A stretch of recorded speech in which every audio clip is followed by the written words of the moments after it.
Knight Rider is more than just an iconic 1980s action series.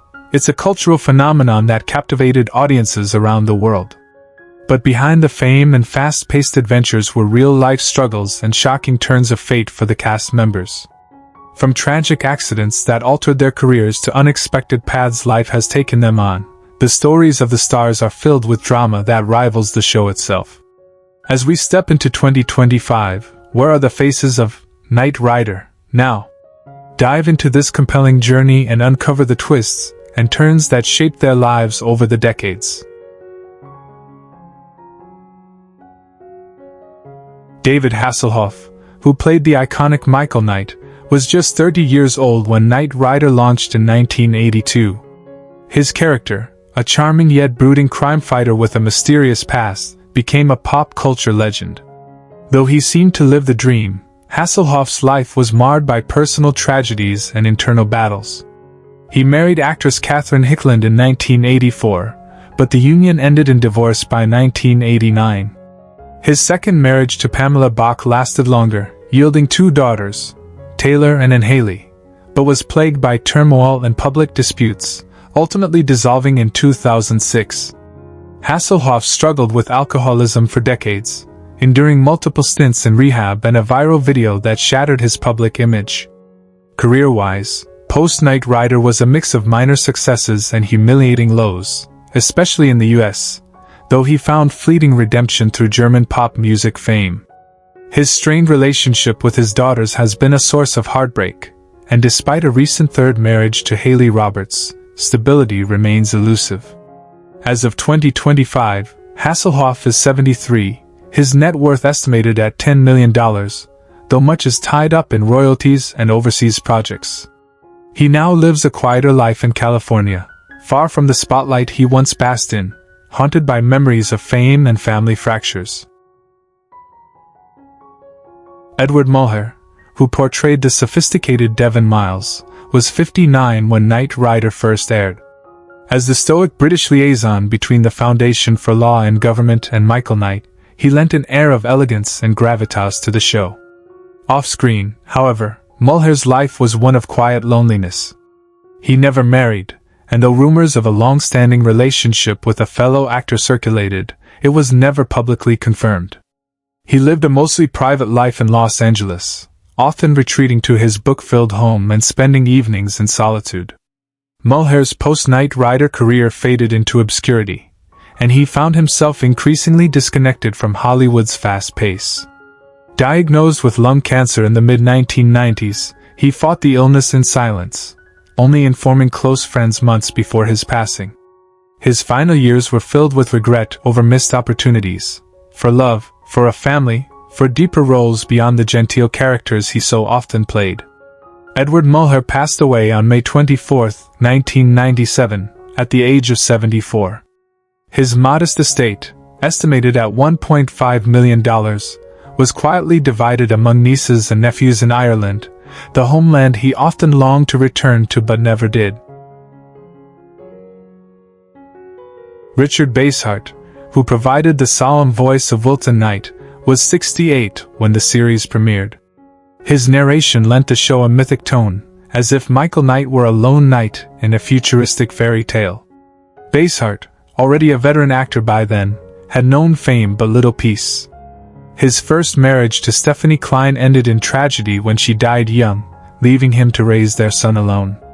He later married actress Valentina Cortez, with whom he had another son, Jackie, but their marriage was tempestuous, strained by infidelity and the pressures of international fame.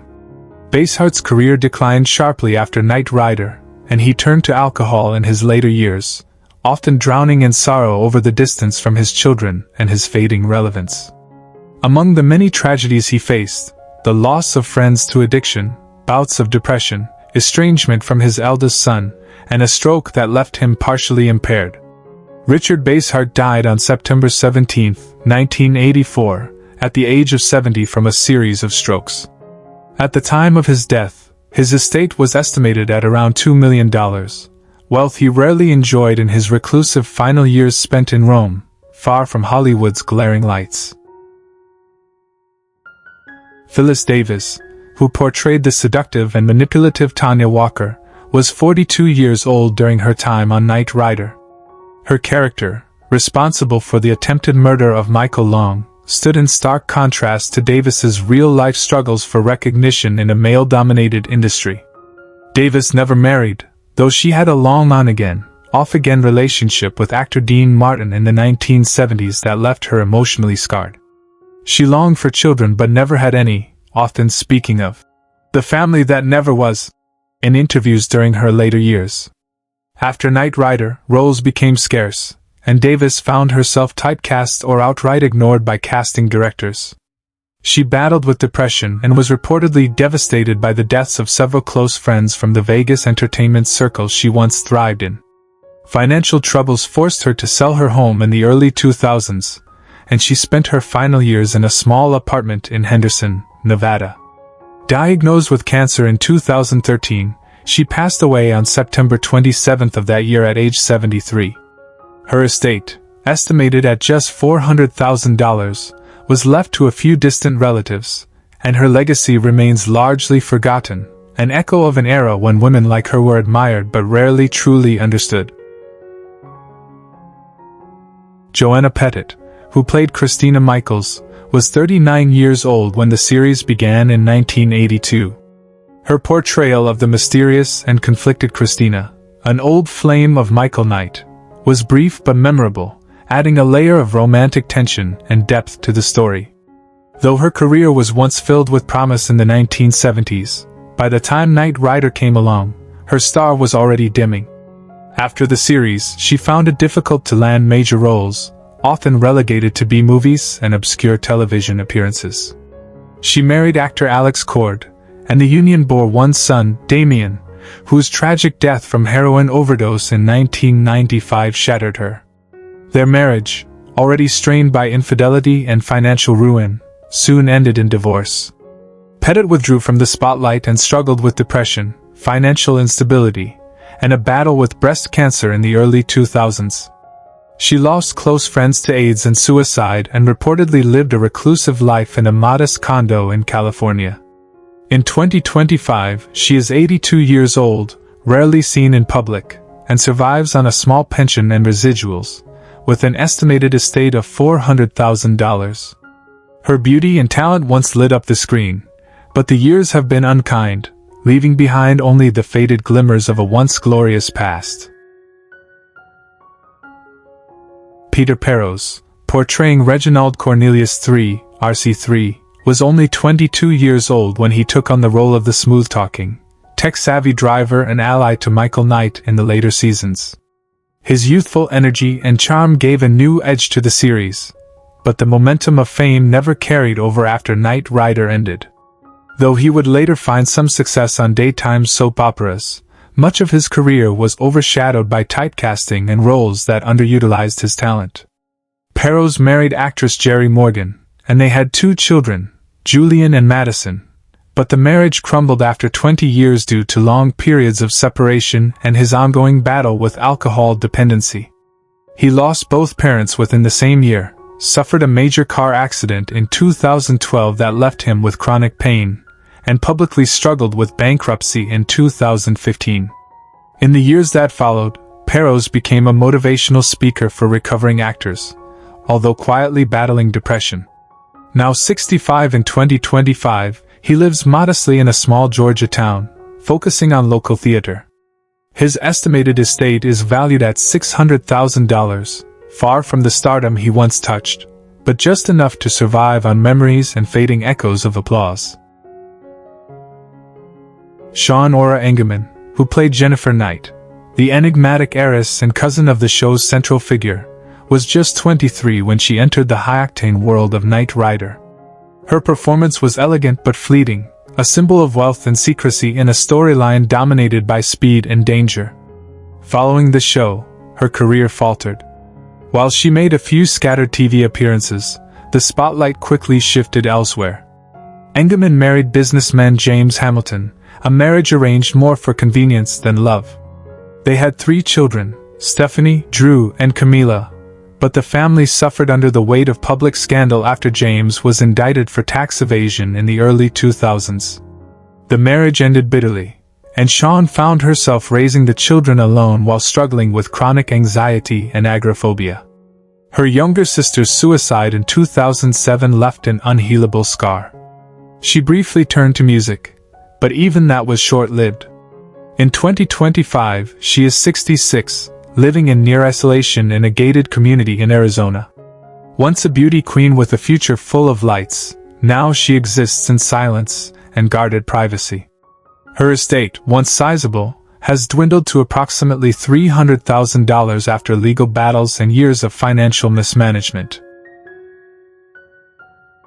And Turkel, portraying the cunning and seductive Adrienne Margot, was 36 when she appeared on Knight Rider, delivering a chilling performance as a villainous mastermind.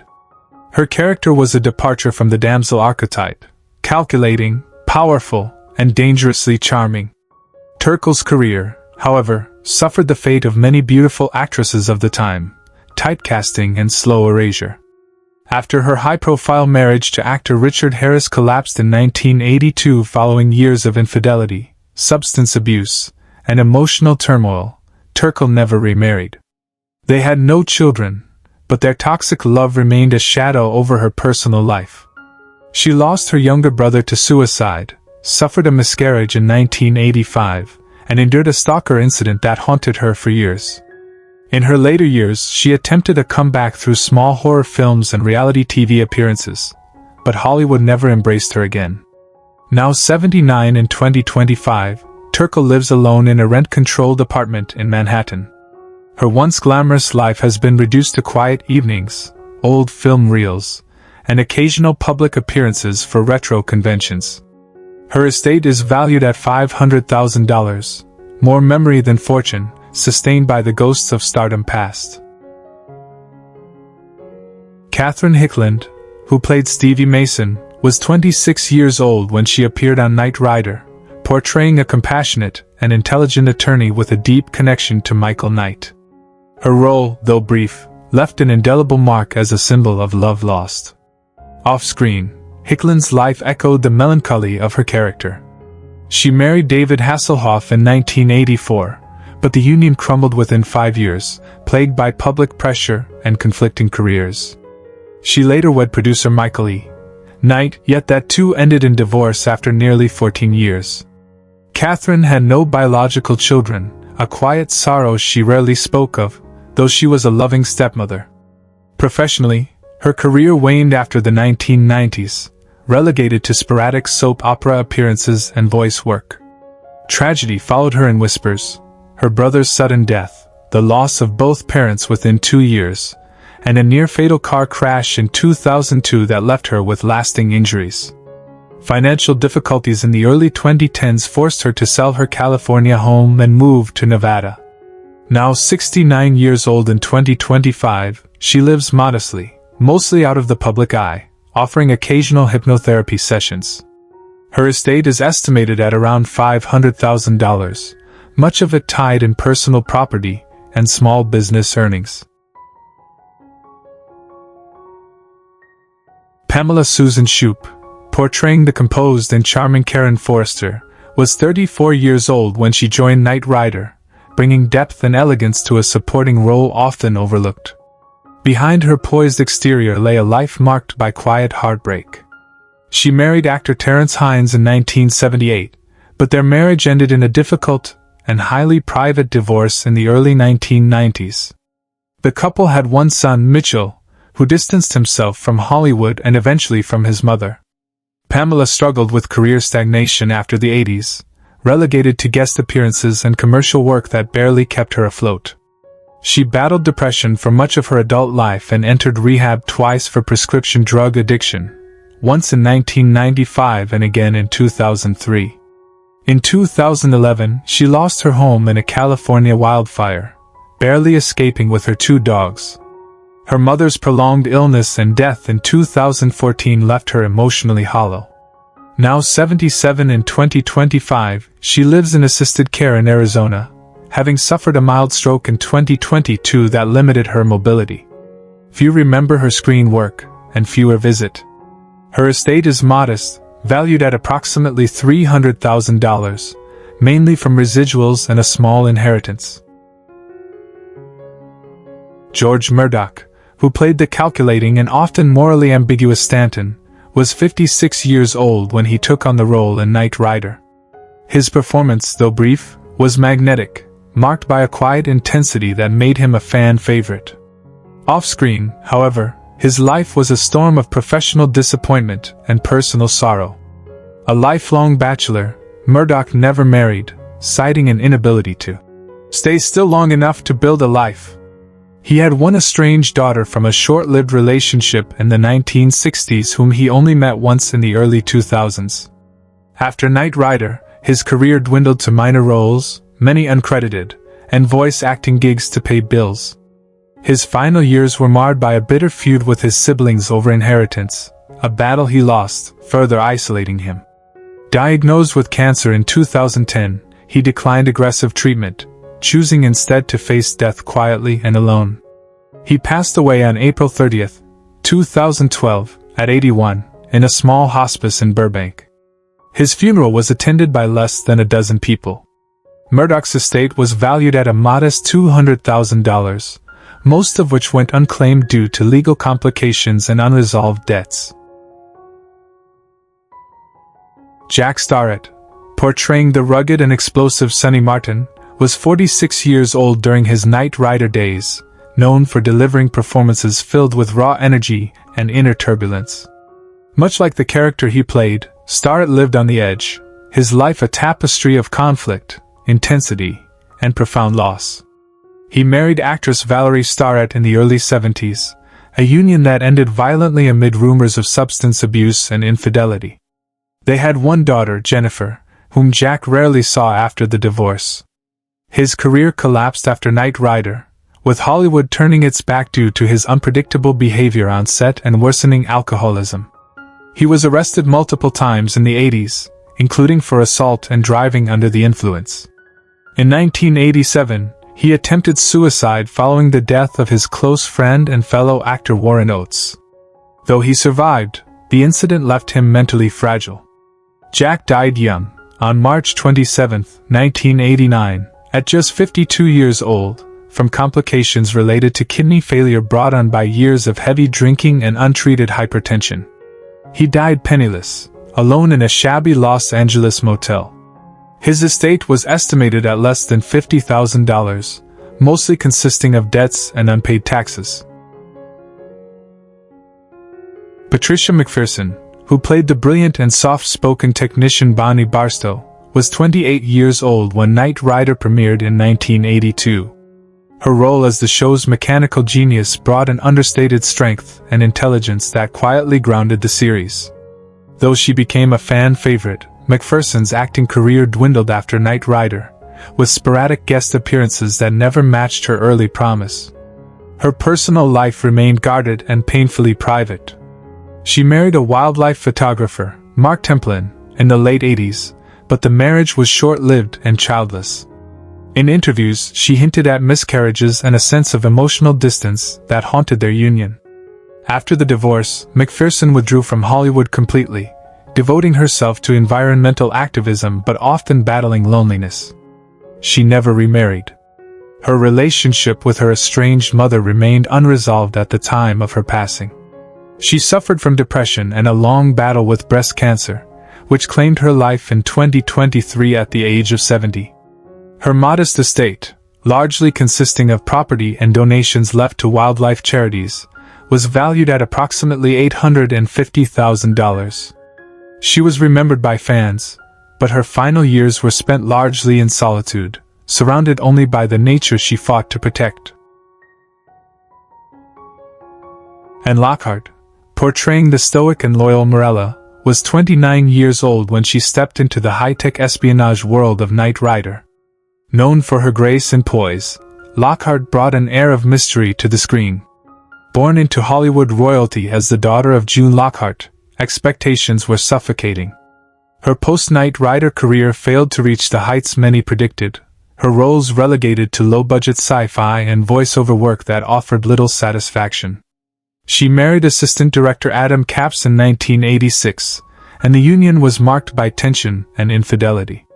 They had 2 children, Carly and Spencer, whose adolescence was marred by their parents' frequent separations and eventual divorce in 1994.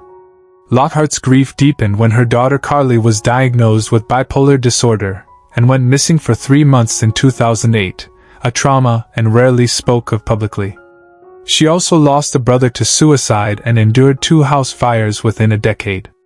Now 72 years old in 2025, she lives in a modest California home, her estate valued at $1.2 million.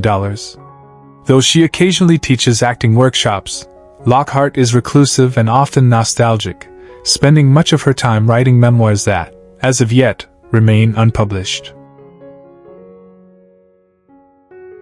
Rebecca Holden, who played the glamorous and intelligent technician April Curtis, was just 27 when she joined Knight Rider in 1983. Stepping in after Patricia McPherson's temporary exit, she infused the role with a poised sensuality and technical savvy. But the fame was fleeting. Post-Knight Rider, Holden struggled to redefine her image, falling into the cycle of TV pilots that never aired and albums that never charted. Her romantic life was equally unstable. She married country singer Joel Diamond in 1988, but their marriage was rocked by financial mismanagement and Diamond's gambling addiction. They divorced in 1996, sharing one son, Cody, who was diagnosed with autism. Holden's devotion to her son left little room for career revival, though she continued to record gospel music and perform in Branson. She later entered another tumultuous relationship with a real estate mogul who was indicted for fraud in 2011, a scandal that left her reputation bruised and assets frozen for years. After suffering a stroke in 2020, Holden partially recovered and returned to singing in churches. Now 70, she lives quietly in Tennessee, occasionally performing at charity events.